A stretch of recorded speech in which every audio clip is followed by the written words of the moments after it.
20 ans de libre antenne en quasi continu. Mickaël, alias Mickaël Espigno, c'est l'inverse, est notre invité. Showbuzz, Cédric Beaufaille. Il y avait Max, il y a toujours Diffoul, mais il y a aussi Mickaël, M-I-K-L.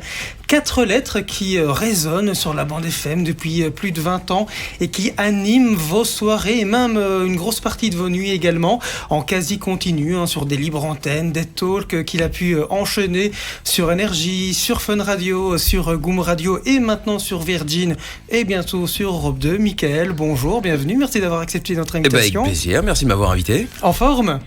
Toujours. Ça fait bizarre d'être dans le côté opposé de l'animateur et de l'intervieweur. Ah, et tu vas avoir quelques questions. On espère de la franchise, évidemment, de ta part. Toujours, il n'y a pas de mais raison. je pense qu'il n'y aura pas trop de problèmes. Alors, on va commencer en précisant que tu es belge. Je le dis peut-être parce que... Belgo-portugais pour être précis. Ah, belgo-portugais. Parce qu'on a quand même plus l'impression, mais dis-moi si je me trompe, on va se tutoyer ici. Ouais, bien sûr. On va pas se prendre la tête que tu es davantage connu en France qu'en Belgique. C'est possible ou pas ?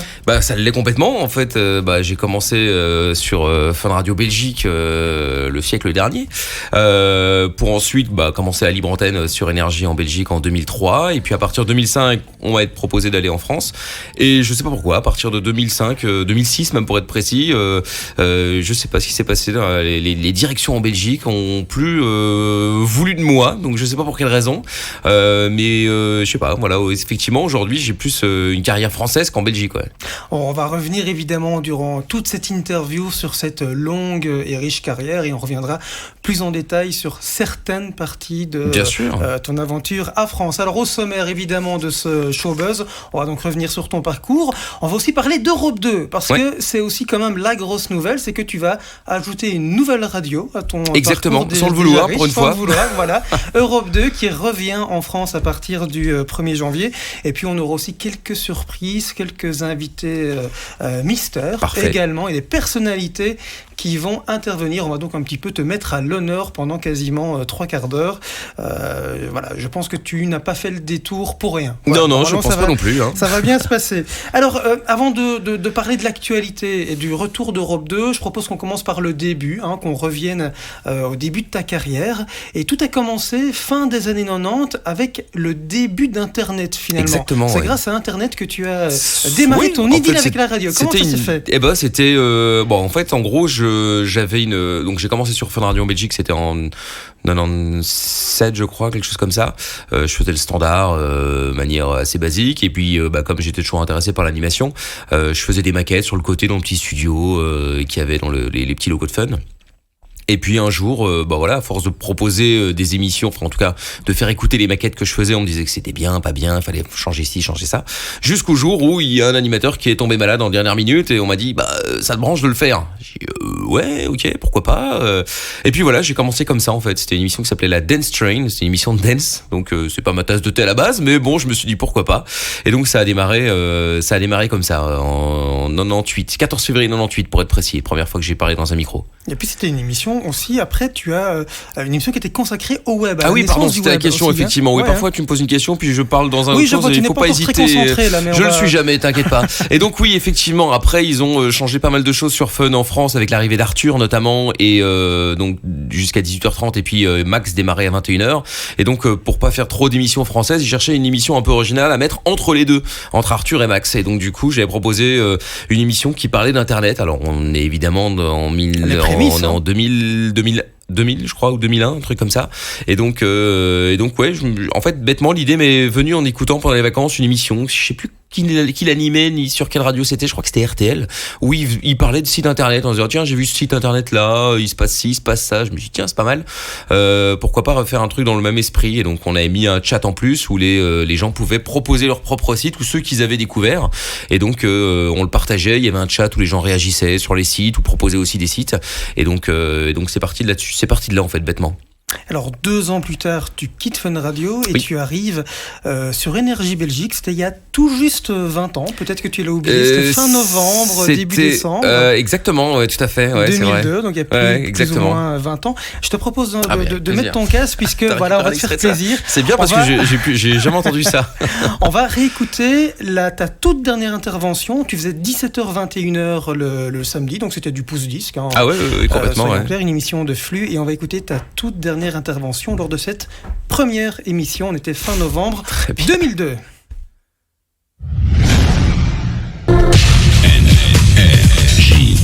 Oh, toujours tout bon, hein. C'est Avril Lavigne avec Complicated. Dans un instant, je vous passe sur Énergie Madhouse, l'artiste de Madonna, bien évidemment, Like a Virgin, également Enrique Iglesias, Love to See You Cry. Loupez pas, à partir de 21h, c'est Stéphane qui reprend le relais avec Karl pour Extravagance, du bon son jusque midnight. Quant à nous, on se retrouve un de ces 4, on va dire ça comme ça. Allez les enfants, passez un bon week-end, une excellente soirée. Allez, au revoir. Bon, outre le fait que c'était un peu catastrophique, hein, bon là. Oui, déjà le début, hein, je sais même plus ce que je dis, j'ai répété 2 fois bêtement, bref. Mais non, la voix n'est pas la même non plus. Hein. Et alors quand tu termines cette intervention, tu dis à un de ces 4, enfin tu dis pas rendez-vous samedi prochain ou rendez-vous demain à 11h. Non, parce que je faisais des remplacements en fait. Donc là, je remplaçais quelqu'un qui était en vacances ou malade, je sais plus. Et donc j'étais là pour les remplacements à la base. J'avais été, on m'avait dit écoute, en attendant d'avoir mieux, est-ce que ça t'intéresse de faire les remplacements? Et je me souviens que c'était Stéphane Gilbert, donc aujourd'hui directeur de Radio Contact. Tu le cites d'ailleurs parce qu'il anime Extravagance. Donc exactement, il arrivait après moi. Oui. Tout à fait, ouais. Et donc c'est effectivement comme ça que ça s'est passé. Et puis après, je crois qu'on était effectivement en novembre et je leur avais proposé à un moment de faire une libre antenne le soir, vu que Max à l'époque était numéro 1 en Belgique depuis de nombreuses années avec Fun. Je leur avais proposé de faire ça. Donc il m'avait dit ouais non, Énergie c'était pas très libre antenne à l'époque, c'était même plutôt très musical. C'était My Energy à l'époque avec David Antoine. Exactement, et Vincent, exactement. Et donc il m'avait dit écoute, Vincent et David prennent leur congé pendant David et Denis. Qu'est-ce que j'ai dit? Vincent. Ah oui, parce qu'il y avait Vincent à un moment aussi. Ils ont fait à 3, si mes souvenirs sont bons. Donc effectivement, c'était Denis. Tout à fait, t'as raison. Et donc voilà. Donc je leur avais proposé de faire ça. Et donc il m'avait dit, écoute, ils prennent leurs vacances à ce moment-là. Donc si tu veux, fais ça pendant les fêtes de fin d'année.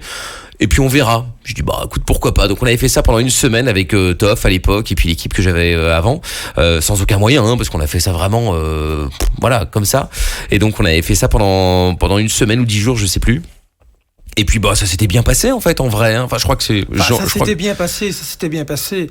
Est-ce que tu te souviens quand même que tu as fait passer une très très mauvaise nuit à Stéphane, pour ta première, parce que tu avais fait un peu n'importe quoi sur antenne. À côté de ça, il m'avait dit fais ce que tu veux. Bon, à partir du moment où on me dit fais ce que tu veux, j'ai fait ce que. Et oui, exactement. Mais tu vois, c'était les prémices de Mickaël No Limit qui est arrivé plus tard. Mais d'ailleurs, l'émission s'appelait l'émission sans nom, puisqu'on était là pour une semaine. On n'avait pas envie d'instaurer quelque chose de particulier. Et on avait reçu, effectivement, à l'époque, c'était la mode, hein, des actrices de cul. On avait reçu Bernard Minet, comme quoi, tu vois, il y avait quand même un gros gap entre les invités. Donc on s'était bien marré pour le coup, vraiment, ouais. Bon, ça c'est ta version des faits. On va lui demander sa version des faits à lui. Salut Stéphane. Salut Cédric. Qui voilà. Stéphane Gilbert, donc qui à l'époque était donc coordinateur d'antenne sur Énergie. Ouais. Aujourd'hui, il est directeur des programmes de Radio Contact. Merci d'abord à toi d'avoir accepté de participer à ce talk spécial avec Mickaël. Stéphane, est-ce que tu te souviens toi vraiment est-ce que ce que Mickaël a raconté est vrai? Ah mais c'est totalement vrai en fait. Ouais, je m'en souviens bien. Effectivement, je n'avais pas beaucoup dormi la première nuit. Oh là là. Donc oui, il était question d'un remplacement, de remplacer David et Denis. Et ça nous donnait l'occasion de tester un nouveau concept avec Mickaël. Et donc oui, je lui avais dit, je me rappelle, écoute, fais-toi plaisir, qu'est-ce que tu proposes? Et en fait, ils avaient préparé l'émission, mais à mon avis pendant 3 ou 4 jours, parce que la première a été...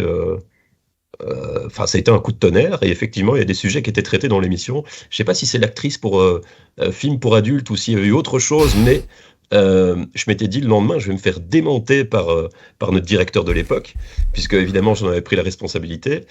Et donc je pense que les jours suivants ont été un peu plus cool et un peu plus détendus.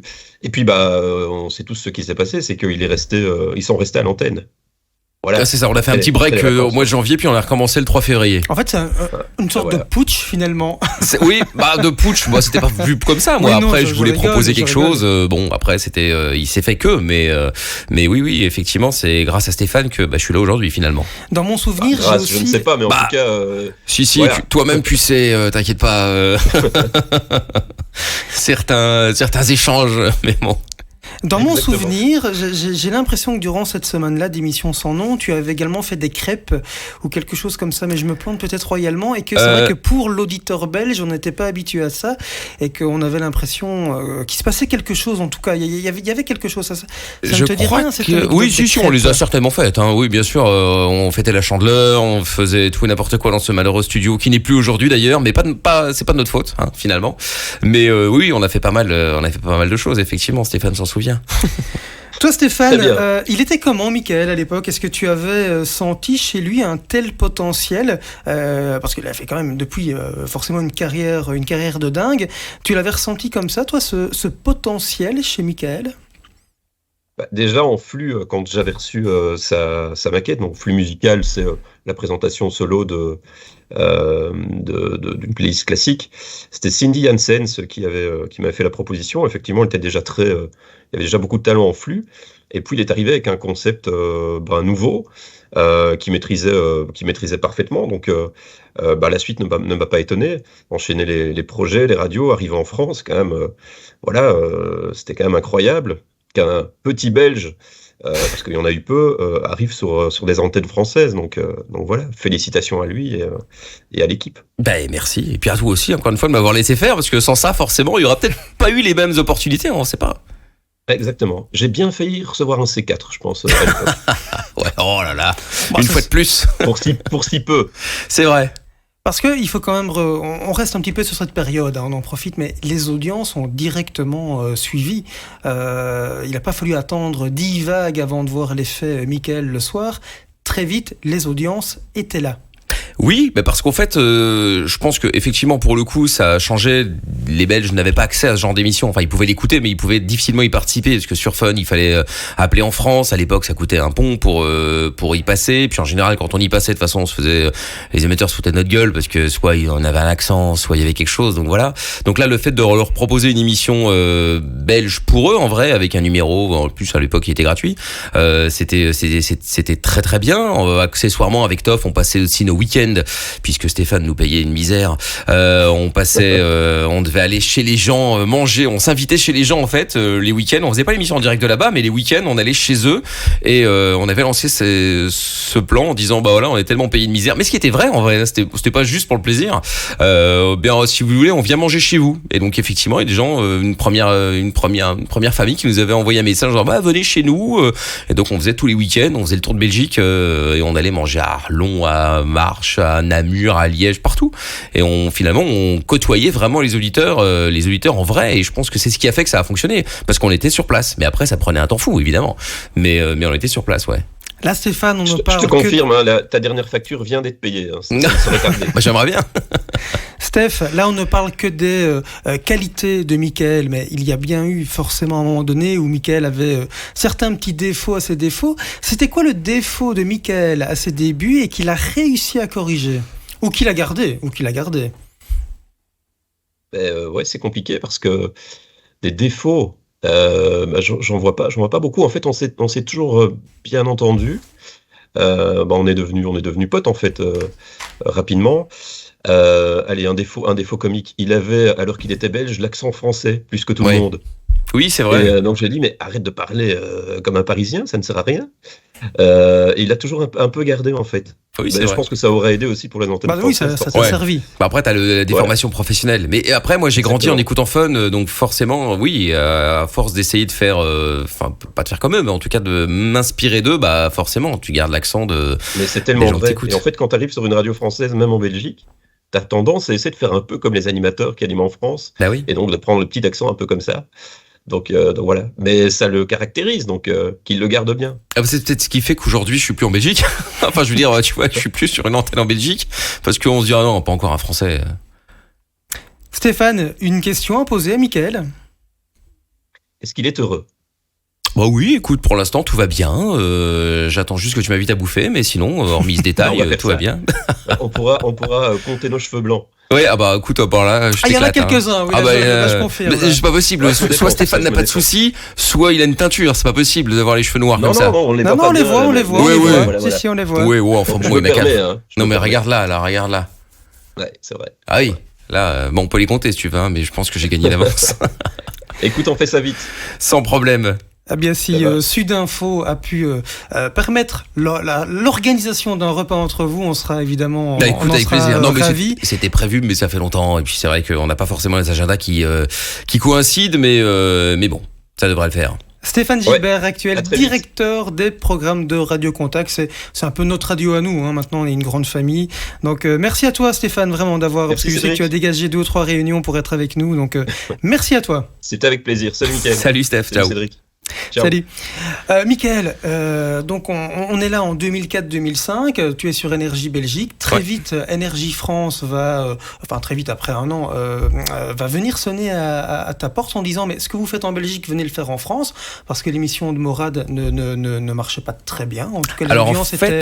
Comment ça s'est passé, Morad avait quitté ou avait été viré, je sais plus ce qui s'était passé, bien avant, quelques mois avant que j'arrive, et effectivement, Énergie avait tendance à cette époque à prendre des gens, les mettre à l'antenne, et en France il y a des sondages tous les 3 mois par exemple, mais tous les 15 jours il y a ce qu'on appelle des intermédiaires qui donnent une tendance si ça va vers le haut, le bas ou si ça stagne. Et je sais qu'à l'époque Énergie avait tendance à regarder ces intermédiaires avec beaucoup d'attention, ils avaient raison, mais de prendre des décisions un petit peu hâtives, puisque on sait qu'un programme radio ça ne se crée pas en 3 secondes, et que surtout l'audience n'arrive pas en 3 secondes non plus. Donc parfois c'est une habitude, il y a beaucoup de gens, et la radio est un média d'habitude. Donc il y a beaucoup de gens qui effectivement une fois qu'ils sont sur une radio, ils restent et ne font même pas attention à ce qui se passe à côté, jusqu'à ce que quelqu'un vienne et lui dise tiens t'as écouté ça, etc. Et là peut-être que, et donc eux avaient l'habitude après 15 jours, si les intermédiaires étaient pas bons, de laisser 15 jours de plus, et puis hop là poubelle, et on passait à autre chose, on laissait une nouvelle émission. Donc c'est clair que du coup pendant plusieurs semaines, moi d'ailleurs, ils ont galéré à avoir une émission du soir, et ça s'enchaînait. Donc jusqu'au jour où effectivement on m'a proposé de venir faire l'émission du soir. Je me suis dit, ça va être compliqué, parce que j'avais peur aussi de tout lâcher ici. En Belgique, j'étais numéro 1. J'avais enfin un temps plein avec Tov, d'ailleurs, qui bossait avec moi. Donc je me dis, est-ce que vraiment ça vaut la peine de tout abandonner là pour aller faire 1 mois là-bas et puis après se faire dégager et quoi.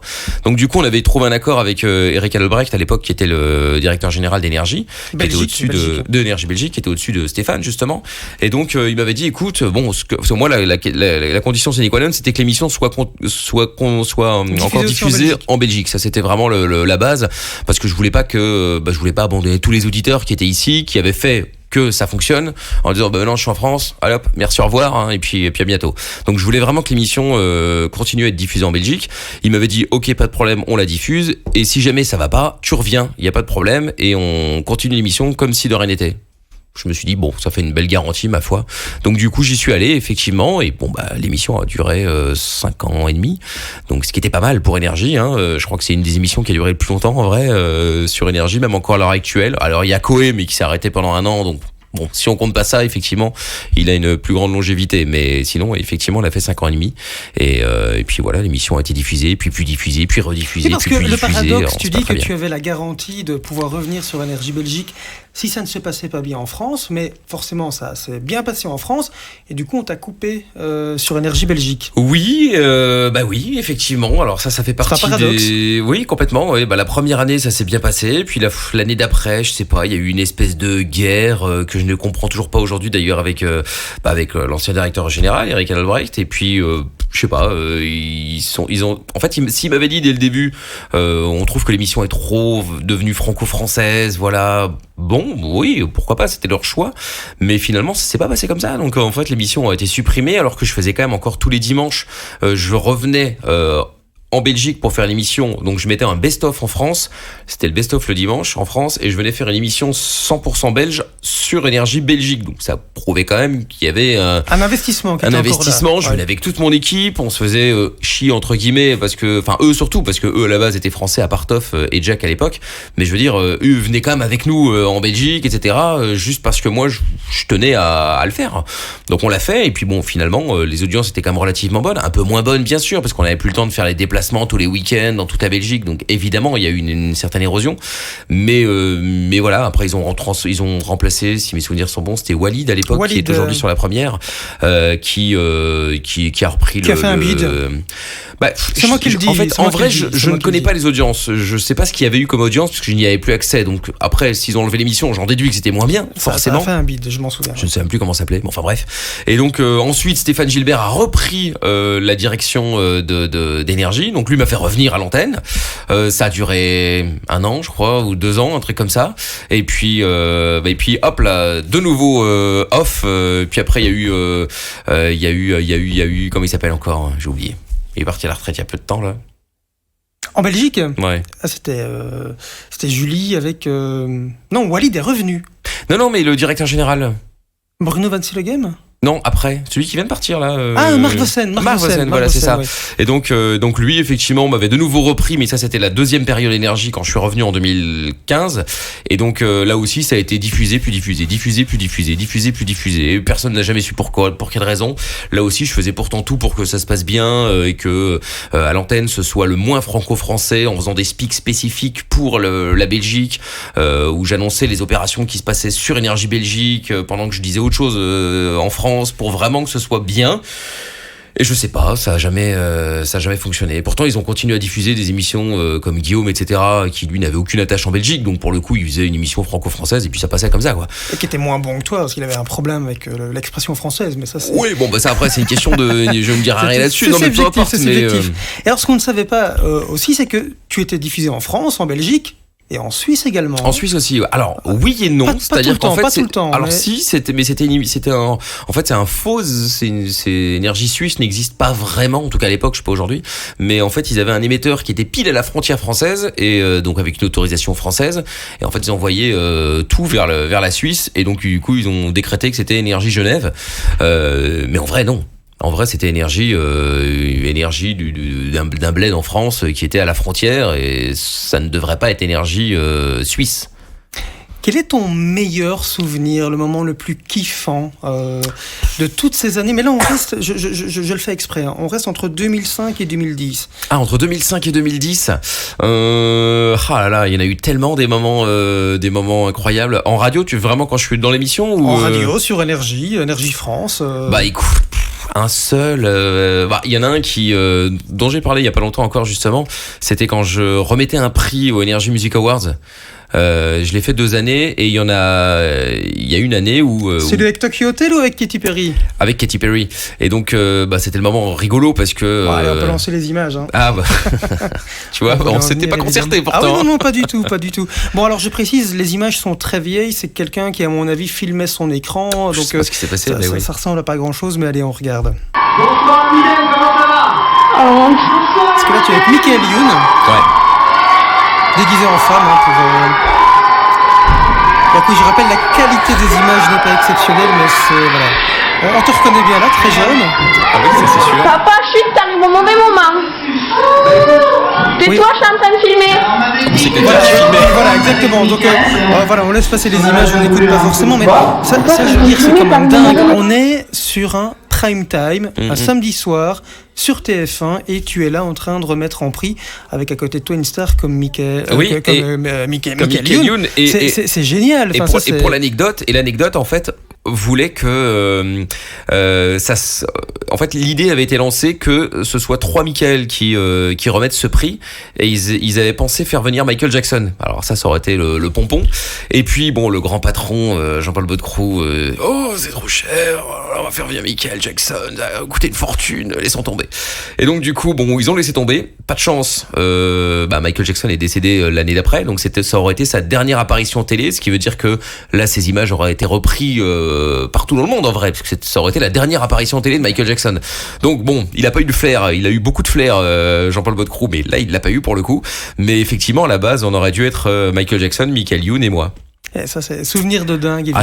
Ça aurait été fou. Bah après, cela dit, c'est des très bons souvenirs aussi, que ce soit avec Michael Youn ou avec Katy Perry. Et donc avec Katy Perry, du coup là, c'était l'extrait avec Michael Youn, et Katy Perry, c'était l'année d'avant, si je me souviens bien.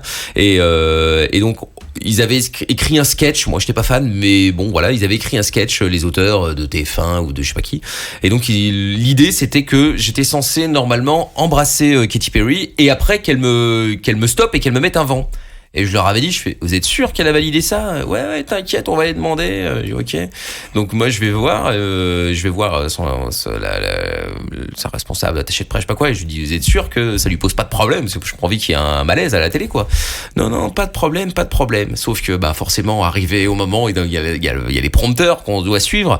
Donc, il y a le texte, etc. Et puis, au moment où je suis censé l'embrasser, en fait, elle le fait pas. Du coup, ça fout toute la suite en l'air, puisque forcément, il y avait toute la vanne, je me souviens plus ce que c'était, mais il y avait toute la vanne qui avait un rapport avec le fait qu'on s'était embrassé, mais qu'elle m'avait mis un vent. Sauf que comme elle ne l'a pas fait, c'était problématique, parce que moi je voyais le prompteur défiler, je dis putain, si je dis ça, en fait je vais passer pour un con, puisque c'est pas du tout ce qui vient de se passer. T'es en direct sur TF1 quand même, hein, en direct sur TF1 et 6 millions de téléspectateurs à l'époque. Ah ouais, je crois qu'on était plus ou moins à ça effectivement, et donc du coup j'ai improvisé, je voyais le prompteur qui en fait défilait, et moi je lisais pas du tout ce qui était marqué dessus puisque ça n'avait plus aucun sens, et donc je sais même plus ce que j'ai sorti comme truc pour arriver à me sortir de là, mais je crois que quand on voit les images, on voit que je crois que tout d'un coup, il y a une goutte de transpiration qui a dû descendre de mon front. Et puis après, voilà, on a réussi à s'en sortir. Et je pense que les gens qui sont pas au courant ont pas vu grand chose. Mais ouais, après c'était marrant. Dans les très bons souvenirs, il y a aussi les Energy Music Tour ou les Energy in the Park, où là, on n'a pas retrouvé d'image, j'avoue. Tu es sur scène devant 20, 30, 40, 50 000 personnes et tu animes toi-même les shows. Ça aussi, c'est quelque chose qui doit être très très fort. Alors, c'est contre toute attente. Je suis quelqu'un de très timide et encore plus avant. Et c'est vrai que j'ai toujours eu une angoisse, même quand j'étais à l'école, de devoir présenter un texte devant la classe. Ça a toujours été mon angoisse. Et puis, je sais pas, un jour, Stéphane Gilbert, justement, m'avait proposé d'animer l'Energy in the Park, qui s'appelait encore l'Energy Music Tour à l'époque, à Charleroi, voilà. Et donc j'avais dit ok, pourquoi pas. Et comme test, il m'avait d'abord fait présenter une avant-première cinéma dans un cinéma, je sais plus lequel, où je présentais le film, où je faisais un jeu avec les gens qui étaient venus, les auditeurs qui étaient venus. Et contre toute attente, ça s'est pas trop mal passé en fait. À partir du moment où j'avais un micro et que ça allait, tu vois. Et donc du coup, voilà, Energy in the Park, 40 000 personnes. Je me suis dit, quand même, ça fait beaucoup, mais bon, on va voir. Et puis effectivement, quand on monte sur scène et que il y a cette espèce de vrombissement de foule, waouh, ça fait quelque chose. Et à partir du moment où j'ai fait ce premier-là, j'en ai enchaîné plein parce que vraiment, je trouvais ça chouette et j'aime encore le faire aujourd'hui. J'en ai fait un Virgin Radio Live à l'époque. J'en ai fait un il y a à la rentrée en septembre, et donc ça reste toujours chouette à faire. Ouais. Alors ça, c'était les bons moments. Donc on va quitter la période 2005-2010. On arrive dans la période, on va dire 2010-2015, où là, il y a cette première grosse rupture, évidemment, avec Énergie France. C'est ça. Donc ça, c'est, je veux dire, un premier moment un peu délicat, j'imagine, à passer. Tu vas revenir, tu vas aller sur Goom, tu vas retourner sur Fun Radio, tu vas revenir sur Énergie France. Hein. Il va y avoir plusieurs allers-retours, on va dire ça comme ça. Oui, c'est vrai. Comment est-ce qu'on vit ces moments-là? Parce que là, il y a moins de continuité, c'est un peu plus... comment on vit ça? Après, il y a en fait, c'est-à-dire que Énergie France, malgré tout ce qui a été dit, etc., c'était un choix personnel. C'est-à-dire qu'ils avaient décidé de changer le format de l'émission pour en faire une espèce de ce qu'ils avaient appelé un morning du soir.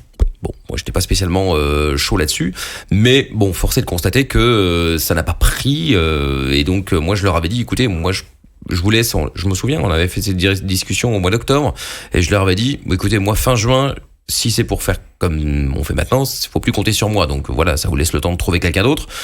Et je trouvais ça plutôt honnête de ma part, plutôt que de leur faire croire n'importe quoi et après leur claquer entre les doigts, ou continuer à faire un truc que j'avais pas envie de faire et qui n'aurait pas marché non plus vu que j'avais pas envie de le faire. Donc c'est ce qui s'est passé. Et puis après l'image d'Énergie, de ce que les gens dans le milieu ont, c'est que tu ne quittes jamais Énergie, c'est Énergie qui te vire. Et donc après voilà, ils ont prétexté 2-3 trucs et puis finalement ils ont arrêté l'émission avant son terme. peut-être pour avoir la TTO, je sais pas, mais bon, voilà, ça s'est passé comme ça en tout cas. Et puis, bon, on n'est pas parti fâché, enfin si on est parti fâché un petit peu évidemment, mais bon, voilà, on n'est pas vraiment parti tant fâché que ça, puisque finalement on est retourné. Mais après c'était plus la même direction. Enfin, bien sûr qu'il y avait toujours Jean-Paul Beuttrou, le grand patron, mais il y a eu Gaël et Morgan qui était un transfuge de fun vers Énergie. Gaël et Morgan avec qui je me suis toujours bien entendu, avec qui je m'entends encore très bien aujourd'hui. Et donc c'est eux qui m'avaient effectivement, qui avaient voulu me faire venir en fait avant de commencer sur Fun en France en 2013. Ils voulaient me faire venir sur Énergie, mais bon le problème c'est qu'il y avait Co et il y avait Guillaume, donc c'était pour faire le 3h 6h du mat. Alors je leur ai dit, ouais, je suis ouvert à pas mal de choses, mais 3h 6h quand même c'est presque un morning en fait, terminé à 6h, alors que Fun me proposait un 23h 2h. Je trouvais ça plus sympa, donc du coup effectivement je suis plutôt parti sur Fun pendant ces 2 ans là, et puis après on a continué on est revenu sur Énergie de nouveau pendant plusieurs années, pendant 5 ans et demi de nouveau, donc ça fait 11 ans au total, et puis oui, ça s'est bien passé, ouais. Une de tes forces, c'est d'avoir à chaque fois réussi à rebondir. Oui, j'ai fait aussi le morning de Fun Belgique, c'est vrai que j'ai oublié d'en parler, mais après Énergie, effectivement, j'ai fait le matin de Fun Belgique pendant 2 ans, et c'était quelque chose de totalement différent. Je me suis dit tiens, pourquoi pas essayer, et franchement je me suis bien amusé à faire le matin. Alors c'est 2 choses totalement différentes, matin et soir, évidemment, c'est pas du tout le même délire, même contenu, même manière de parler, même manière de s'adresser aux auditeurs, parce que le soir, et encore plus avant, les gens qui écoutaient le soir étaient vraiment un public qui était assidu, qui écoutait la radio, alors que le matin ils l'entendent la radio parce qu'ils ont 150 milliards de choses à faire, les enfants, manger, la voiture, les bouchons, le téléphone, enfin bon bref. Et donc voilà, c'est vraiment 2 styles d'auditeurs qui sont différents, mais c'était sympa. On a parlé en début d'émission de Max, de D-Fool également. Alors Max, il a tenu 10 ans.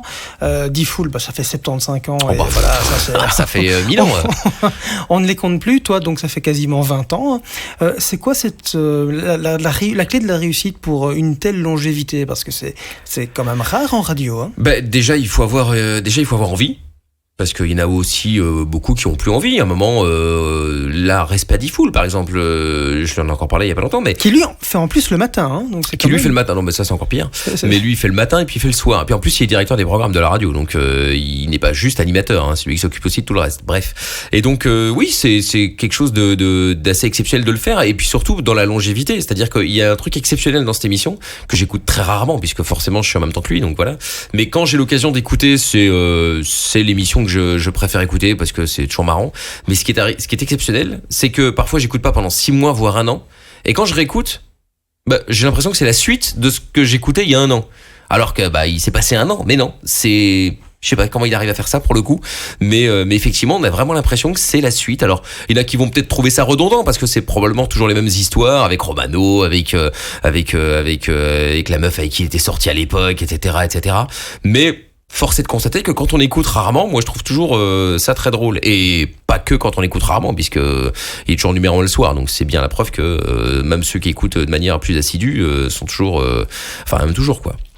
Les libres antennes, de manière générale, celles que tu écoutais quand tu étais ado, peut-être que tu écoutais Max, je présume. Entre autres, oui. Celles que tu as fait en 2004 et celles que tu fais aujourd'hui, là, forcément, elles ont bien évolué. Ouais. Ces émissions de libre antenne, elles ont évolué en mal, en bien. C'est quoi ton regard là-dessus ? C'est complètement moins bien qu'avant, oui, clairement. Après, pour tout le monde, même pour D-Fool, lui, il s'en fout un peu, il fait un peu sa loi, il a raison de le faire d'ailleurs. Mais non, ça, je trouve ça moins bien qu'avant. Et après c'est mon avis, je suis pas directeur d'antenne, ni directeur général, mais aujourd'hui les gens se disent ouais, mais les émissions ça marche plus, il y a de moins en moins de gens, et c'est vrai, c'est un fait, effectivement. D-Fool est toujours numéro 1, mais par exemple il y a des années il était à 500 000 auditeurs le quart d'heure, là il est toujours numéro 1, mais il a plus que 100 000, donc oui, évidemment ça marche moins bien, je suis d'accord. Pareil aussi pour les jeunes n'écoutent plus la radio, et c'est vrai, mais il y a rien. On leur propose rien. Je suis désolé, mais il y a rien à écouter. Quand on a 15, 20 piges, je ne vois pas ce que les radios proposent. Donc, au lieu d'essayer de proposer des nouveautés, essayer de retrouver un public jeune, j'ai l'impression, en fait, qu'ils sont en train, chaque fois, de se vieillir parce que, il reste plus qu'entre guillemets les plus vieux à aller chercher, qui eux n'ont pas encore fait le switch. Et donc, du coup, les jeunes, non, clairement, aujourd'hui, la radio, je ne vois pas pourquoi ils iraient écouter la radio. On parle de Max depuis quelques minutes. Alors Max, c'est évidemment une légende, le Star System sur Fun Radio. Tu l'avoues, tu l'écoutais aussi. Ah oui, complètement. Ouais. Tout comme moi. Max, il a aussi son avis sur la question. et il a un défi à te lancer. Un petit mot à faire passer à Michael. Michael, non mais ce qui est intéressant chez Michael, ce que j'aime bien, c'est que c'est quelqu'un qui a écouté le Star System, et le jour où j'ai quitté Fun Radio, ça a été le premier à m'appeler pour que je puisse passer dans son émission, et je me souviens, ça m'avait fait marrer. C'est ça que j'aimais bien et qui est quasiment infaisable aujourd'hui, c'est que j'avais été évidemment j'étais ancien auditeur, j'étais ancien animateur de Fun, mais il m'a invité et je suis venu dans l'émission d'énergie qu'il animait le soir à l'époque. Pour venir parler, d'expliquer mon départ de Fun Radio et pour faire un kikidonk. Donc ça, c'est quelque chose qui avait été assez sympa et qui m'avait bien marqué. Et puis le plaisir, maintenant, justement, c'est ça qui est toujours sympa. Moi, j'apprécie beaucoup d'avoir alors maintenant, il a un certain âge, mais il restera, quoi qu'il arrive, beaucoup plus jeune que moi, des jeunes, donc, je dis par rapport à l'âge que j'ai et qu'il a, qui ont écouté, qui ensuite ont fait leur petit bonhomme de chemin, qui ont creusé leur sillon qui était en Belgique, qui sont venus en France, qui ont eu un très gros succès sur des radios nationales, et ensuite, on se rencontre, et puis il y a un bon feeling qui se passe, il y a un respect mutuel des deux côtés, et puis on se voit les deux, donc ça me fait toujours autant plaisir. Donc je sais qu'il attend de ma part que je vienne le rejoindre dans une session de sport où à chaque fois je repousse la date, donc on va essayer de se la faire à la rentrée. Il saura de quoi je parle. Ah oui. Et voilà, puis je lui souhaite évidemment le meilleur, parce que je sais qu'aujourd'hui les périodes radio, les patrons, c'est pas simple, c'est compliqué. On parlait de l'audience qui est de plus en plus compliquée à avoir, c'est de plus en plus compliqué également au niveau de l'argent. Enfin, tout est compliqué maintenant en radio par rapport à une époque. C'est des temps un peu difficiles, et lui, il a vécu aussi quand même des époques assez sympathiques avant que ça se dégrade aussi sur tous les sujets qu'on vient d'évoquer. Donc voilà, bon courage. Après, peut-être qu'on pourrait faire un jour un duo de radio libre la nuit. Il faut faire, c'est la nuit, quoi. Ah oui. Parce qu'il y a plus de. Si on veut faire de la radio et s'éclater un peu et avoir une certaine liberté, je pense que quand il le fait à 20h pendant 4 heures, c'est compliqué, quoi. Donc il faut peut-être maintenant qu'il se concentre sur des émissions de 2 heures que sur des émissions de 4 heures. Ce serait possible. Mais le pire, c'est qu'il a raison, et non seulement, mais sans même je crois que je lui avais dit quand on déjeunait un jour, mais c'est que clairement, moi, je préfère animer la nuit que le soir. Moi, quand on m'a proposé, après, c'est pas pour revenir là-dessus, mais quand effectivement, moi, j'étais sur Énergie, qu'on faisait le 23h, 2h, enfin bref, on a fait à peu près tous les horaires la nuit. Moi, j'étais extrêmement bien là-bas. Il y avait Guillaume avant, puis après, il a été remplacé par un autre, comment il s'appelait encore, Émeric, qui était avant moi, et moi, j'étais très bien après. C'était magnifique. Après, les audiences d'Émeric étaient pas bonnes, du coup, ils l'ont remplacé. C'était bien quand ils ont remplacé Guillaume, d'ailleurs. Oui, mais après, oui aussi, mais enfin bon, après, ils l'ont remplacé par, ils ont pas forcément pris non plus William, mais enfin bref, peu importe. Mais du coup, le problème, c'est que à un moment, ils se sont retrouvés à 20h avec rien, et je me souviens que Gaël, à l'époque, qui est toujours aujourd'hui le grand patron d'Énergie et des radios du groupe Énergie en France, m'avait dit, écoute, est-ce que ça te branche de faire le 20h? Je lui avais dit non. Je lui avais dit, écoute, vraiment pas. Je dis après, si la radio est en galère et qu'il y a personne à mettre avant, oui, je veux bien le faire, évidemment. Je vais pas laisser la radio à 20h avec rien ou avec du flux, enfin c'est bizarre. Donc je veux bien faire le 20h, mais après, je dis ça me branche pas des masses, quoi. Et donc voilà, après finalement on l'a fait. Je leur avais dit, moi c'est pas un truc qui m'intéresse, donc je veux bien le faire, mais si je continue à faire ce que je faisais la nuit, on m'avait dit oui, ça a duré une semaine, puis on m'a dit oula, ça il faut plus faire, ça il faut moins faire, ça il faut faire comme ci, il faut faire comme ça. Et puis je leur avais dit ok, je dis mais après c'est votre choix, il faudra pas venir dans 2 mois dire il y a pas d'audience, ça marche pas, merci au revoir. Non t'inquiète. Bon on a vu le résultat. J'avais bien fait de m'inquiéter justement puisque on m'a dit ouais mais il y a pas assez d'audience. Bah oui, mais bon c'était votre choix. Quoi? Pas du tout. Bon voilà, après c'est de bonne guerre, ça se passe comme ça partout, mais voilà, je ne leur en veux pas. On est toujours dans Showbuzz, le talk média de Sudinfo, et l'actualité média de ce 1er janvier. C'est aussi le retour d'une radio mythique en France. C'est Europe 2 qui revient sur la bonne FM française, mais aussi en Belgique, on pourra l'écouter via le digital. Et donc tu vas débarquer sur Europe 2 parce que tu es déjà depuis 1 an et demi sur Virgin. Exact. Comment ça s'est fait, cette arrivée sur Virgin? C'était un peu une surprise. L'arrivée sur Virgin, eh bien, c'est-à-dire que j'étais donc ça s'est terminé sur Énergie au moment du Covid là, 2020, oui, en mars 2020. Ensuite, Covid, tout le monde était enfermé à la maison, donc voilà. Ensuite, j'ai repris sur Fun Radio Belgique le soir, du coup. pour le coup. Et puis, il se fait que mon ancien boss, qui était venu me chercher sur Énergie Belgique à l'époque, Frédéric Pau, est directeur aujourd'hui de Virgin et qu'il m'a dit, écoute, ce serait bien qu'on puisse éventuellement faire un soir. Donc je l'ai suivi. Enfin, je me suis dit pourquoi pas. Et il se fait que j'ai commencé comme ça avec son aide et puis par leur souhait aussi de faire un talk le soir. C'est vrai qu'ils avaient essayé déjà pas mal de choses qui n'avaient pas forcément fonctionné. Puis à un moment il y a eu Camille Combal qui faisait le matin et du coup ils avaient tout misé sur le matin au point de le soir était vraiment à l'abandon. C'était vraiment de la musique, c'est tout ce qu'il y avait. Donc du coup ça a commencé comme ça. Pour vous Belges qui ne connaissez pas Michael sur Virgin, un petit extrait. Venez avec nous de 20h à minuit, Michael, tous les soirs sur Virgin Radio. Alors Nico donc 24 ans, Montpellier. On va donc faire le chéri je peux te faire cocu ce soir. On va piéger ton mec qui s'appelle Roméo. Lui est serveur dans un resto classique brasserie française. Il est de Montpellier également. Les parents de Roméo ne sont pas au courant que vous êtes ensemble, ni même qu'il est gay, enfin bi a priori en tout cas. Voilà, ils pensent simplement que vous êtes meilleurs amis. Donc toi t'as ton appart, il vit à moitié chez toi on va dire et à moitié chez ses parents. Voilà l'idée en fait.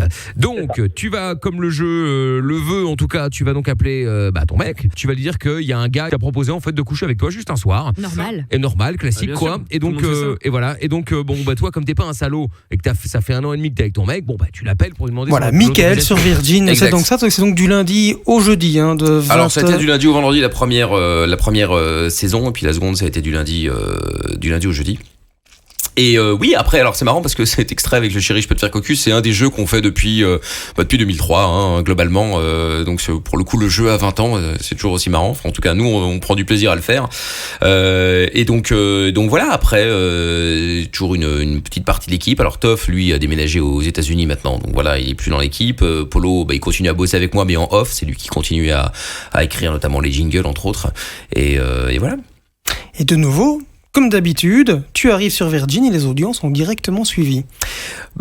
Alors oui, c'est effectivement, disons que Virgin, c'était le soir, c'est quelque chose de très compliqué parce que comme je l'ai dit, ça a été à l'abandon pendant, le soir, ils ont rien fait de spécifique pendant longtemps. Après, il y a eu effectivement les auditeurs qui me suivaient avant sur Énergie, sur Fun, et qui finalement m'ont retrouvé sur Virgin, donc ils sont venus. Après, là aussi, il y a eu donc cet effet nouveauté, évidemment, bien sûr. Et après, on avait le point négatif aussi que Virgin n'était pas une radio de libre antenne. C'est-à-dire que les gens qui cherchaient à écouter du talk le soir ou à se marrer le soir, ils avaient l'habitude d'écouter Skyrock, Fun, Énergie.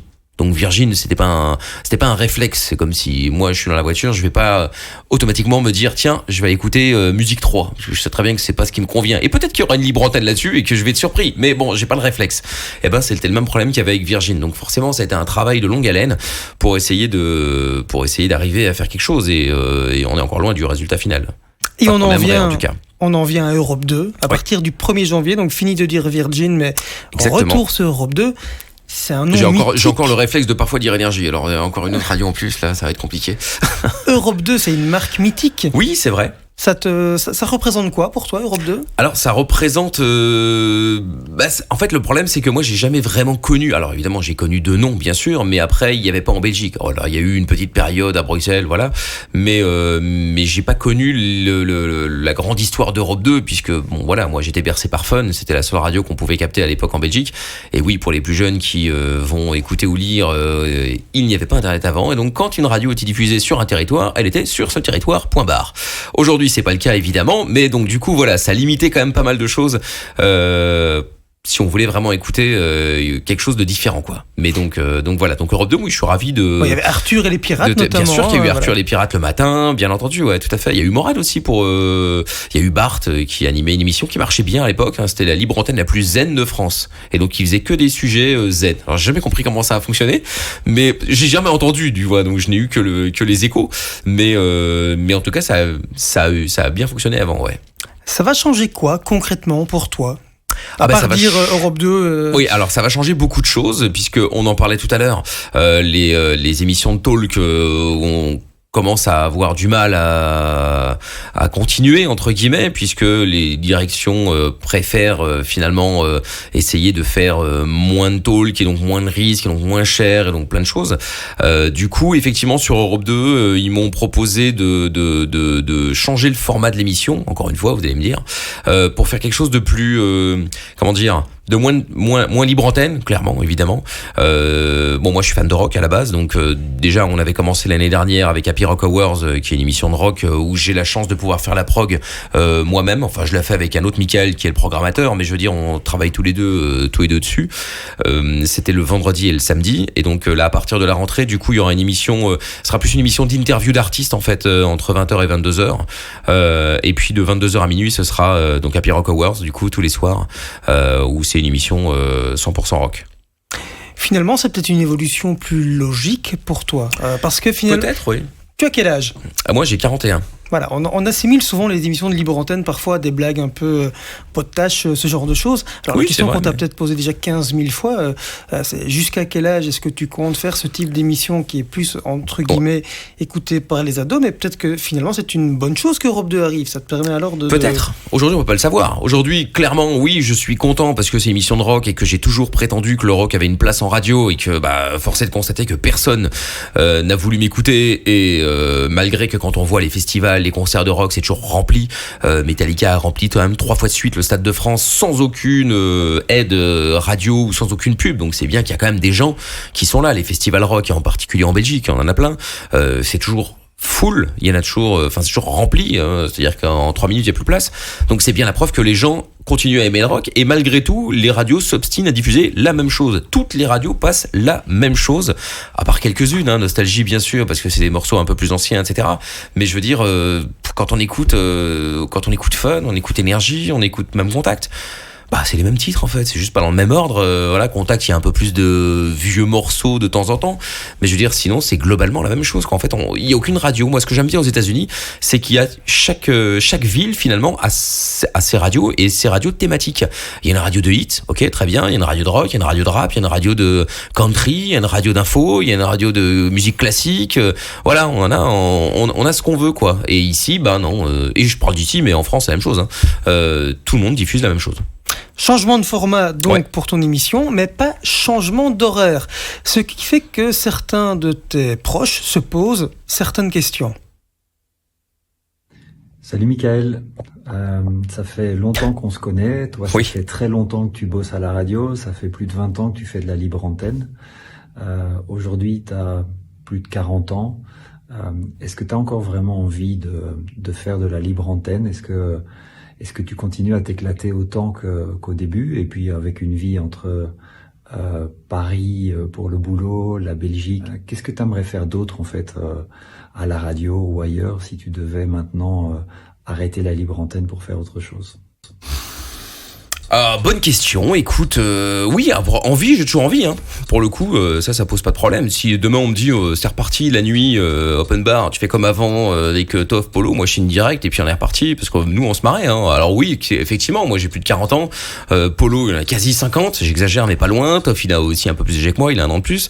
Mais malgré tout, je pense que